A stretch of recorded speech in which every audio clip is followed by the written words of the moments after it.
अस्सलाम वालेकुम वरहमतुल्लाहि वबरकातुहू।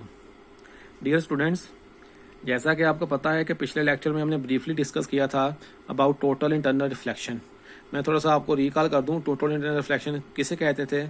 उससे पहले आपको मैंने बताया था कि रोशनी जब डेंसर मीडियम से रेयर मीडियम में इंटर होती है, डेंसर मीडियम से आती है, रेयर मीडियम में इंटर होती है, तो रोशनी जो है वो नॉर्मल से परे हटती है। यानी कि रोशनी की जो लाइट है वो नॉर्मल से परे हटती है, अवे फ्रॉम द नॉर्मल होती है। When light comes from denser medium and enters into rare medium it bends away from the normal.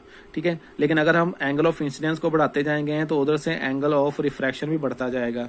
एक ऐसा इंसिडेंट एंगल जिस पर रिफ्रैक्टेड एंगल 90 डिग्री का हो, तो कल हमने डिस्कस किया था, उसको क्या कहते हैं? उसको हम किसका नाम देते हैं? क्रिटिकल एंगल का। क्रिटिकल एंगल वो एंगल होता है, critical angle is that incident angle on which refracted angle must be equal to 90 degree. यानी कि क्रिटिकल एंगल वो इंसिडेंट एंगल होता है, critical angle will be equal to incident angle. Critical angle वो incident angle होता है जिस पर रिफ्रैक्टेड एंगल 90 डिग्री का होता है, जिस पर रिफ्रैक्टेड एंगल कितने का होता है? 90 डिग्री का। ठीक है ना, उसको हम क्रिटिकल एंगल का नाम देते हैं।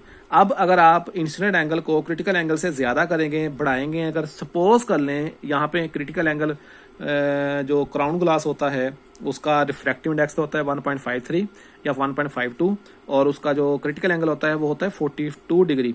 अगर आप 42 डिग्री से इंसिडेंट एंगल को ज्यादा करेंगे तो ज्यादा करने से रोशनी रिफ्रैक्ट होने की बजाय रिफ्लेक्ट होने शुरू हो जाएगी। This phenomena is called total internal reflection. तो ये मैंने आपको जो 1.5 मिनट में बताया है, ये आपका रिकॉलिंग है टोटल इंटरनल रिफ्लेक्शन की, ताकि वो आपके जहन में बैठ जाए। उसके बाद हम आगे इसकी एप्लीकेशन के बारे में बात करें। ठीक है, हेयर पार्ट 1 की बात करेंगे। पार्ट 1 का मतलब ये है कि यहाँ पर आपकी 4 जो टोटल इंटरनल रिफ्लेक्शन की एप्लीकेशन बताई हुई हैं, उसमें से हम 2 के बारे में डिस्कस करेंगे। ठीक है, उसमें हम किस किस के बारे में बात करेंगे? टोटली इंटरनल रिफ्लेक्टिंग प्रिज्म के बारे में, और दूसरा हम बात करेंगे ऑप्टिकल फाइबर के बारे में। ठीक है, ऑप्टिकल फाइबर, और साथ हम टोटली इंटरनल रिफ्लेक्टिंग प्रिज्म के बारे में बात करेंगे। तो सबसे पहले हम बात करेंगे टोटली इंटरनल रिफ्लेक्टिंग प्रिज्म। बहुत से ऐसे ऑप्टिकल आलात ऐसे हैं, मिसाल के तौर पर कोई कैमरा है, कोई बाइनोकुलर मतलब दूरबीन है, पेरिस्कोप है, टेलीस्कोप है, उसमें आम हालात में जो रोशनी की रेज होती है उसको 90 डिग्री और 180 डिग्री के बराबर रिफ्लेक्ट करने के लिए टोटल इंटरनल रिफ्लेक्शन का सहारा लिया जाता है। और उसके लिए हम लोग जो प्रिज्म इस्तेमाल करते हैं वो प्रिज्म होता है राइट एंगल ट्राइंगल।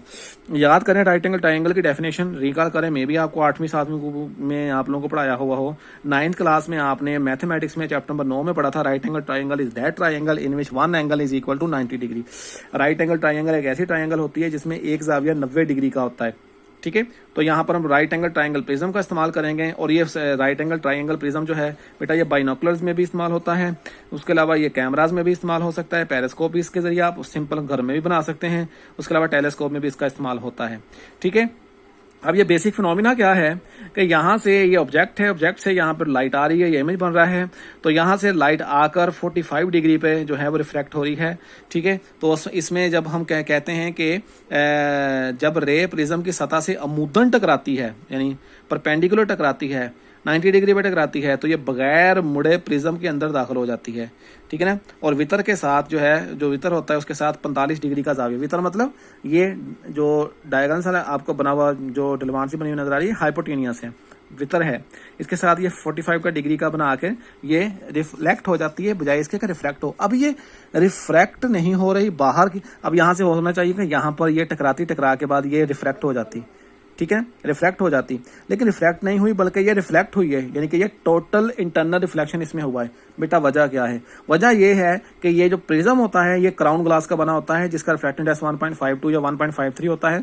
उसके अलावा इसका जो क्रिटिकल एंगल होता है ना, इसका क्रिटिकल एंगल होता है 42 डिग्री, 42 डिग्री। हाँ, क्रिटिकल एंगल इसका कितना होता है? 42 डिग्री। अब आपको पता है कि अगर इंसिडेंट एंगल क्रिटिकल एंगल से ज्यादा हो जाए तो जिस्म जो है वो रिफ्लेक्ट होने की बजाय रिफ्लेक्ट हो जाता है, टोटल इंटरनल रिफ्लेक्शन इसे ही कहते हैं। तो यहाँ पर वो 45 डिग्री पे रिफ्लेक्ट हो रहा है क्योंकि उसका एंगल क्रिटिकल एंगल से ज्यादा है, तो रिफ्लेक्ट की बजाय वो क्या होना चाहा है, उसने कहा चाहा वो रिफ्लेक्ट हो गया। क्योंकि एंगल ऑफ इंसिडेंस 45 डिग्री जो है वो बराबर है जो ग्लास के क्रिटिकल एंगल 42 से ज्यादा है, लिहाजा प्रिज्म रे को टोटल इंटरनल रिफ्लेक्शन के जरिए 90 डिग्री पर रिफ्लेक्ट कर देता है नीचे की जानब। ठीक है, तो वहां पर जाकर इसका इमेज बनता है। इसी तरह के 2 प्रिज्म जो है, ये 2 प्रिज्म जो है इसको हम इकट्ठा करके जो प्रिज्म की पेरिस्कोप बना सकते हैं। पेरिस्कोप क्या होता है, ये तो आपको बताया मैंने, total internal reflection through prism है, राइट एंगल ट्राइंगल प्रिज्म है। अगर आप ये दो प्रिज्म इस्तेमाल करते हैं, एक ये वाला प्रिज्म है, ठीक है, एक ये वाला प्रिज्म है, तो यहाँ से जब लाइट इंटर होती है, ये आई है, यहाँ से आपने देखना है। अब देखें मिसाल तौर पर ये दीवार है, दीवार से आपका कद इतना छोटा है या आप दीवार से नहीं देख सकते, तो आप पेरिस्कोप का इस्तेमाल करके, यही पेरिस्कोप जो होती है बेटा, ये आमतौर पर सबमरीन जो होती हैं, सबमरीन मतलब आबदोज वगैरह होती हैं, उसके अंदर लगी होती हैं, टैंकों के अंदर भी लगी होती है पेरिस्कोप वगैरह, बाहर से नज़ारे करने के लिए, बाहर से चीज़ें देखने के लिए, ठीक है। यहाँ से रोशनी इंटर हो रही है और हाइपोटेन्यूस वतर के साथ जो है वो टकरा कर 45 डिग्री पर रिफ्लेक्ट हो रही है। फिर उसके बाद यहाँ पर जो है वो हाइपोटेन्यूस के साथ टकरा कर रोशनी रिफ्लेक्ट हो रही है और यहाँ पर हम उसको देख सकते हैं, ठीक है। तो दो प्रिज्म यहाँ पर इस्तेमाल हो रहे हैं, राइट एंगल ट्राइंगल प्रिज्म जो है इस्तेमाल हो रहे हैं। इसी तरीके से अगर आप तीसरी ये बाइनोकुलर्स की डायग्राम, इसमें 180 डिग्री पे जो रोशनी होती है वो रिफ्लेक्ट होती है, ठीक है। रोशनी जो है वो 90 डिग्री पे रिफ्लेक्ट हो रही है, फिर 90 डिग्री पे दोबारा रिफ्लेक्ट हो रही है।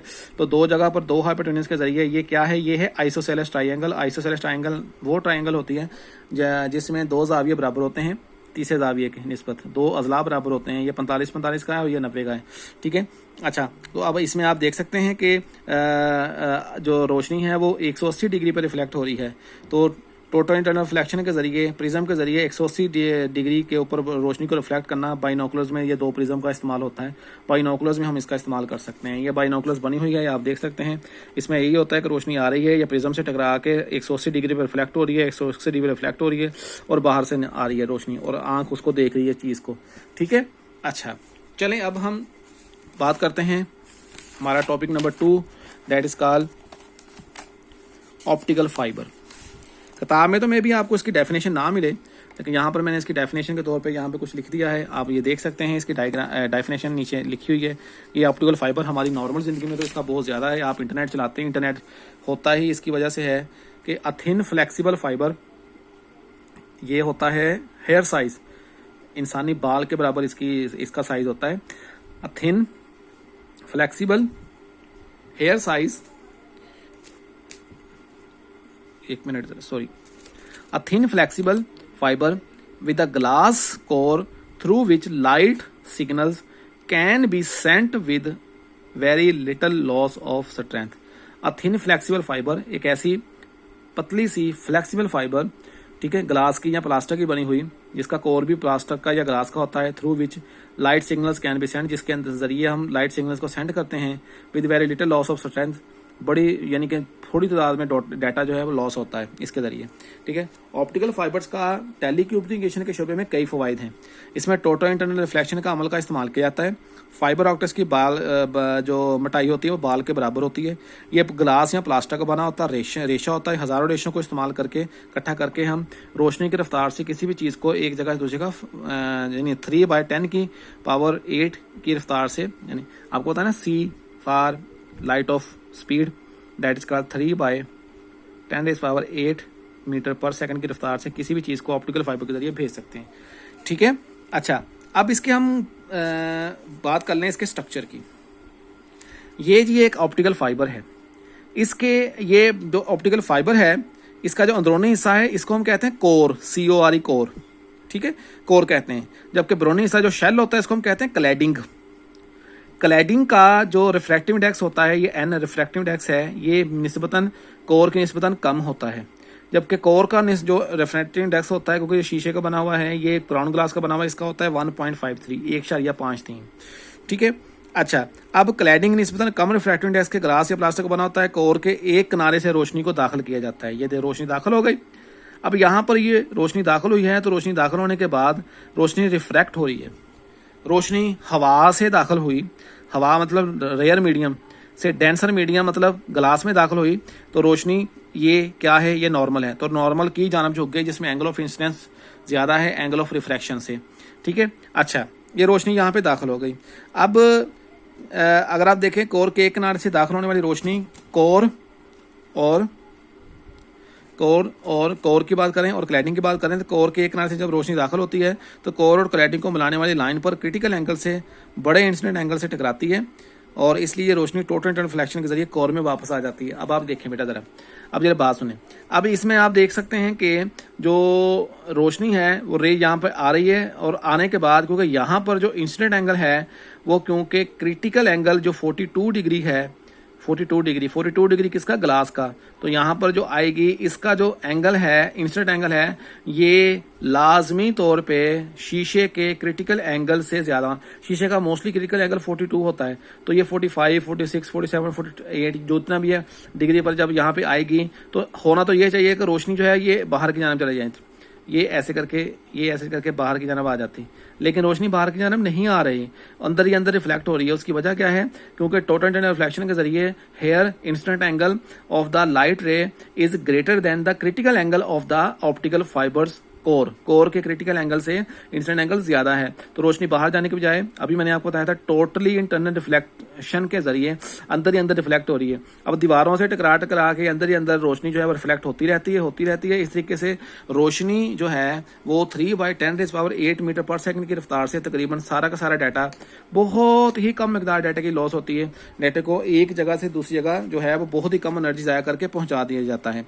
ठीक है, अब आप देख सकते हैं कि इस तरह से रोशनी को बहुत कम एनर्जी ज़ाया करते हुए कई मिनटों तक हम जो है वो सफ़र कर सकती है, हम उसको पहुंचा सकते हैं एनर्जी, अपनी मालूमात को रोशनी के जरिए, ऑप्टिकल फाइबर के जरिए हम कहीं भी पहुंचा सकते हैं। पाकिस्तान में जो ऑप्टिकल फाइबर है, टेलीफोन और जदीद टेली कम्युनिकेशन के जो आलात वगैरह है उसमें इसका इस्तेमाल होता है। अब हम एक ही वक्त में बगैर किसी रुकावट के हज़ारों फ़ोन कॉल्स जो हैं वो सुन सकते हैं इसके ज़रिए। ऑप्टिकल फाइबर हमारे यहाँ पर बहुत ज़्यादा फ़ायदेमंद होती है। ठीक है, इसके ज़रिए हमारा इंटरनेट वगैरह जो होता है वो भी चलता है, हमें कोई प्रॉब्लम नहीं होती, हमें कोई मुश्किल नहीं होती, हम बड़ी आसानी के साथ फ़ोन कॉल्स जो होती हैं, उसके अलावा मैसेज जो हमारे होते हैं हज़ारों मील दूर, हज़ारों किलोमीटर दूर बड़ी आसानी के साथ जो है वो ट्रैवल कर दिए जाते हैं रोशनी की स्पीड से। ये दो टॉपिक्स थे। इसका जो दूसरा पार्ट है वो हम कल देखेंगे, उसमें हम लाइट पाइप के बारे में बात करेंगे और एंडोस्कोप के बारे में बात करें। एंडोस्कोपी क्या होती है, ब्रांकोस्कोपी क्या होती है, सिस्टोस्कोपी क्या होती है, उसके बारे में हम कल बात करेंगे। ठीक है, अपना ख्याल रखिएगा। अल्लाह हाफिज़।